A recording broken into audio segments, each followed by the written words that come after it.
In this video, we're going to take a look at the Apex trigger for the FN509 Tactical. Hey guys, Harrison Jones here with Harry's Holsters.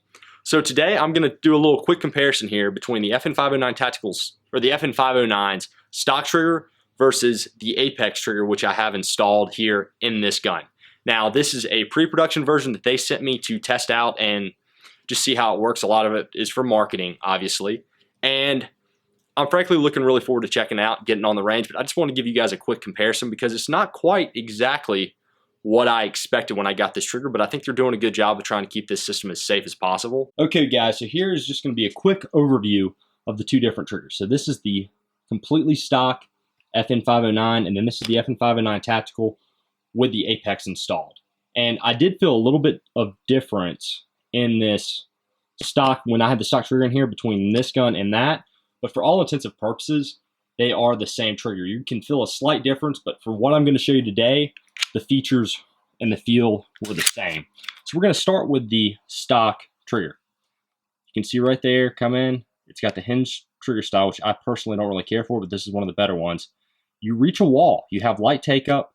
I mean, if you're getting real picky, there's creep in there, but I don't really think that matters because it's so much lighter. And then once you get to that wall, there's not really any creep, and then it breaks. Pretty long on the break though, and you can see the reset on it. A little bit long, but kind of standard. And it comes pretty much back to that point. You've got a little bit of take up and then break. Now, on this Apex, you disengage the safety and then you've got very light take up. And then what you're going to do is you're going to see that creep. You're going to have a little bit of creep. But this is constantly getting heavier, which I like. So when you get to that wall, it breaks nice and clean.